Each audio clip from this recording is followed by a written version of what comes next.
We've heard a lot about the increased risks that landlords will face when the Renters' Rights Act is fully implemented. But do you actually know what you need to do to reduce these risks?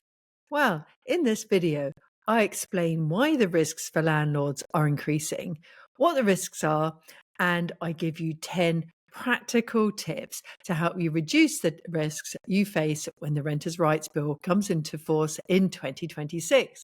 And who am I? I'm Suzanne Smith, a portfolio landlord, and I worked as a solicitor for 25 years. I produce free, reliable information on the Independent Landlord website and this YouTube channel. You can sign up for my free weekly newsletter at theindependentlandlord.com/subscribe. And you can find the blog version of this video with lots of useful links at theindependentlandlord/reduce-risk. Right, let's get started. Why is the Renters' Rights Act going to increase risks for landlords? The Renters' Rights Act will not only change the standard tenancy that private landlords can offer tenants, removing fixed terms, allowing tenants to terminate whenever they like, and abolishing Section 21 no-fault evictions, but it will also introduce significant penalties for landlords who breach a long list of rules. And the local council will be able to take action against landlords for many breaches of the new rules, with the right to issue a civil penalty of up to £7,000 for a single breach and up to £40,000 for continued or repeated breaches. Local authorities will have considerably greater powers to investigate, and this includes the right to enter business premises without a warrant in certain circumstances. Also, what the government calls tenant-led enforcement will also increase. This is because tenants will be able to apply to the first tier tribunal for the repayment of up to 2 years' rent if the landlord breaches one of 13 offences, and previously it was only 1 year's rent and there are only 7 offences. I'll now talk you through the 10 tips to help you reduce your risk as a landlord. Number 1, understand what's different with the new assured periodic tenancy. The Renters' Rights Act will abolish the assured short-hold tenancies, or ASTs as we know them, and it will replace them with assured periodic tenancies, or APTs, on the stroke of midnight when the Renters' Rights Act is implemented. And ASTs and APTs may sound very similar, but they are very different beasts.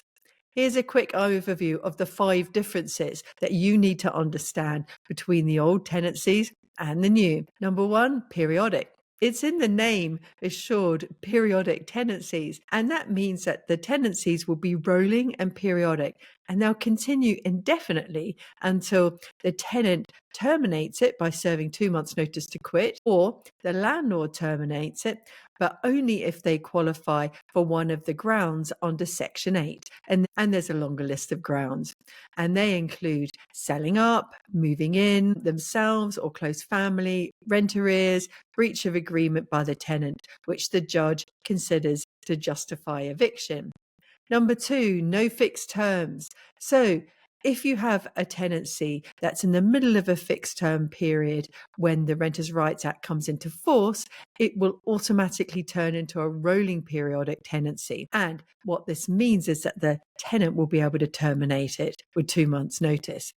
And landlords will not be able to enter into new tenancies with fixed terms after this date.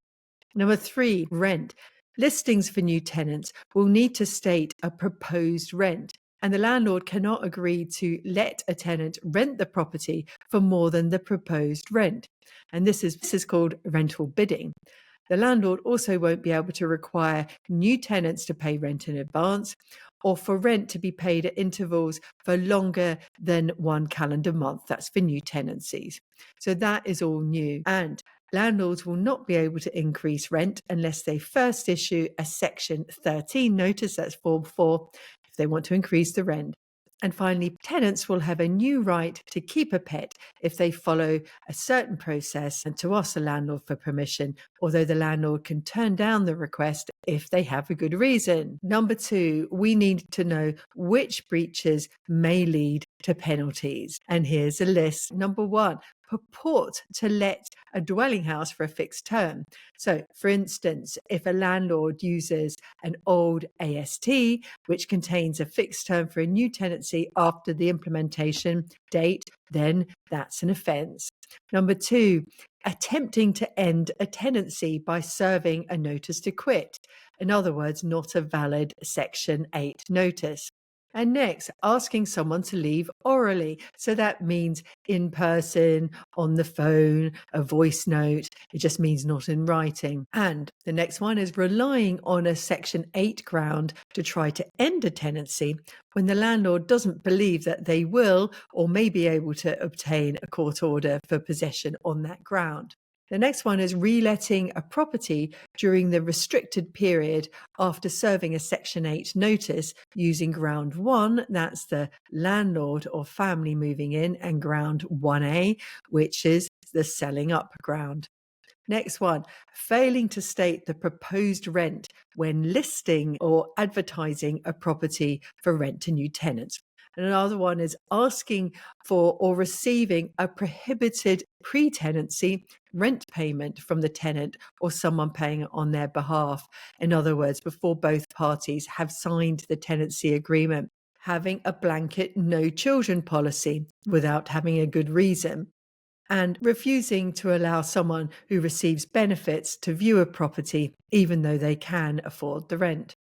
And finally, providing false or misleading information to the landlord database once it's launched. The third way to decrease risk is effective tenant selection. Once the Renters' Rights Act is in force, it will be more difficult to evict tenants who don't respect the terms of their tenancy agreements.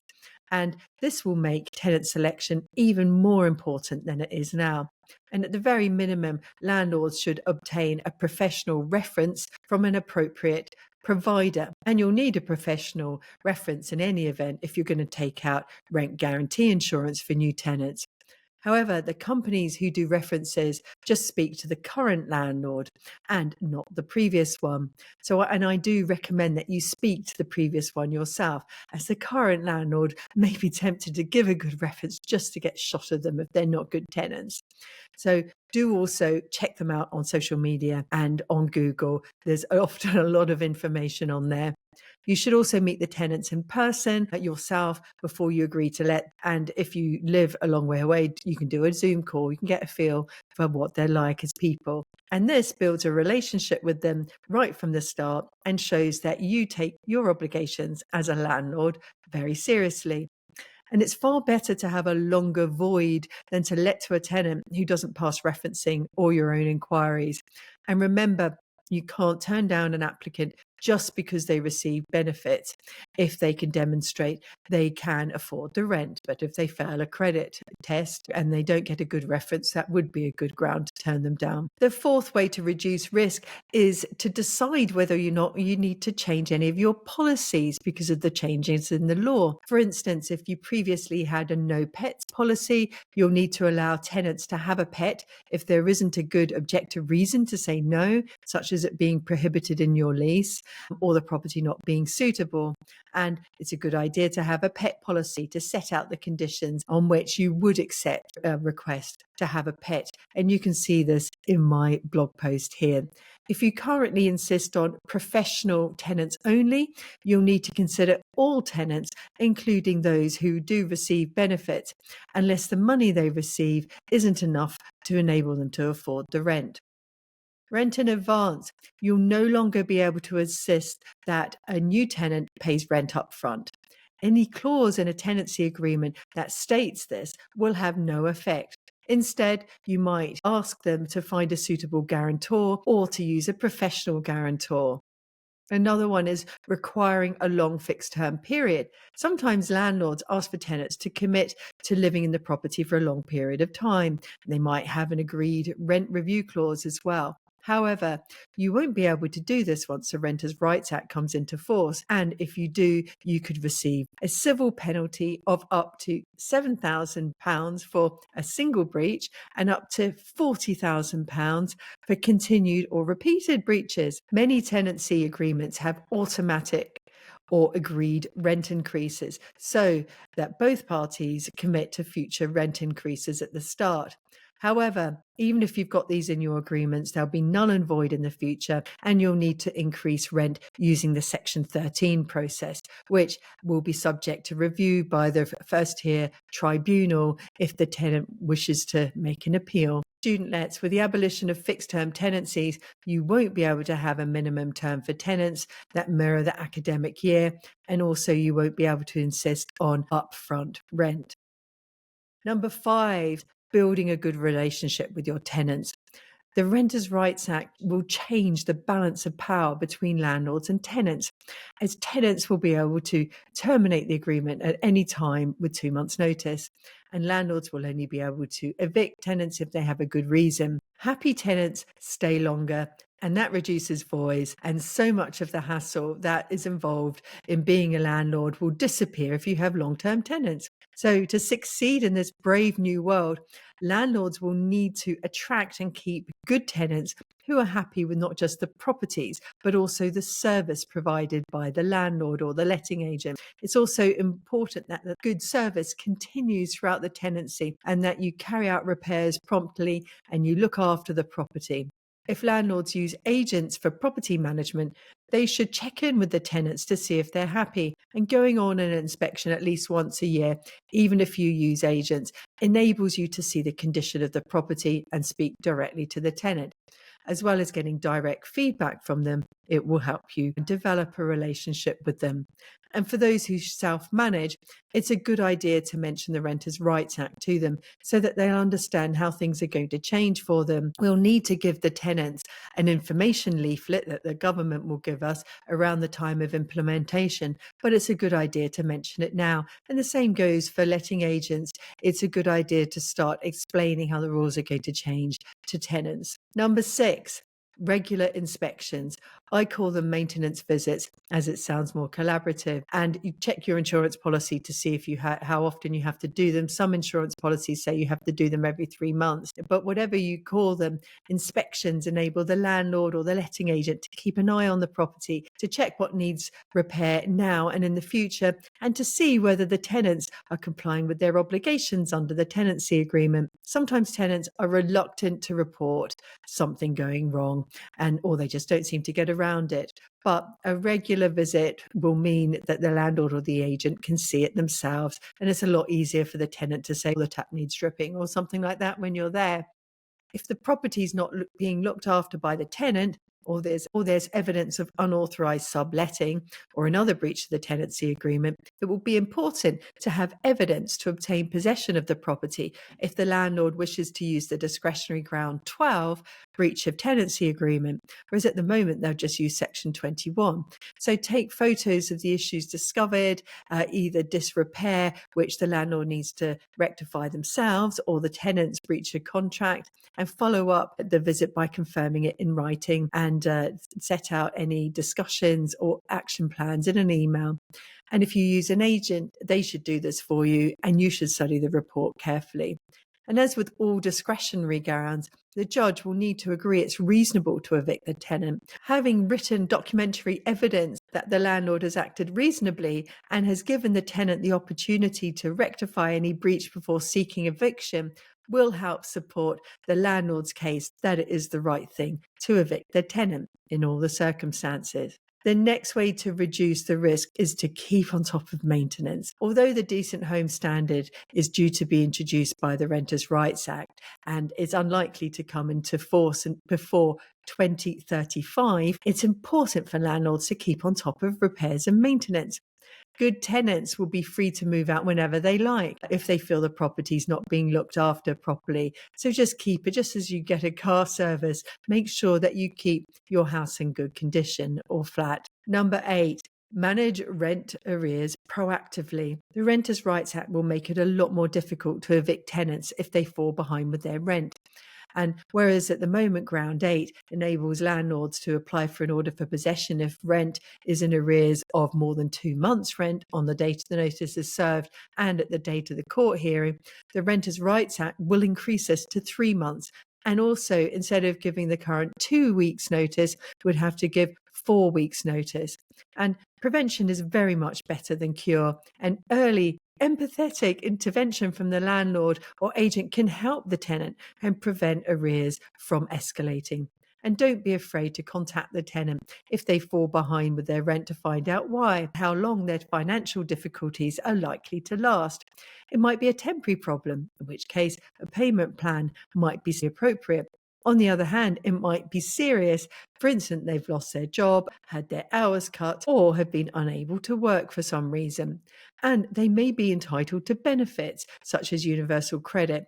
And the Entitled To website has excellent resources, including an online benefits calculator, which will show if your tenant is eligible for support. The ninth is to keep good paperwork and records. The Renters' Rights Act will increase the paperwork for landlords as well. For instance, when it's launched, landlords will need to upload documents for every property onto the landlord database. It will be an offence to knowingly or recklessly provide false or materially misleading information to the database. And this is backed up by the right for tenants to claim a rent repayment order if there's a breach.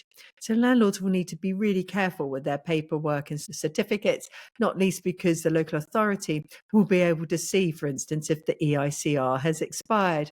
When the Landlord Ombudsman is launched, landlords may be asked to explain their decisions and actions and will need to have good records to explain why they did or didn't do certain things. And if you have good records, you're not just relying on your memory. And good documentation will help provide evidence that the landlords acted reasonably if the tenant has breached the tenancy agreement, and also that the landlord has attended to any disrepair that's been reported in a reasonable timescale. And finally, number 10, consider rent guarantee insurance for new tenants, as it will take longer to evict tenants if they fall into rent arrears, and rent guarantee insurance can reduce the risk of financial loss for the landlords. And it's a relatively low cost, and you can take this out to mitigate your risk. But before you do take out rent guarantee insurance, make sure that you comply with all the terms and conditions, and especially the requirement to have a professional reference for a new tenant and not having rent arrears if you're looking for insurance for an existing tenant. And finally, get support from reliable sources. We're entering into a period of immense change for landlords with the introduction of a complex piece of legislation. And due to this complexity, it's really important that you get your information from reliable sources. However, there's a lot of scaremongering out there and exaggeration, so be on your guard for this. An easy way of getting reliable advice and support is to join my new membership, the Independent Landlord Hub, which provides support, training courses, regular webinars, resources, templates, and a wonderful forum, all in a supportive community. There's a strict no sales policy, so no sponsored posts and no affiliate links. You don't need to prepare for the Renters' Rights Act alone. Come and join us. See you soon, and hopefully in the hub.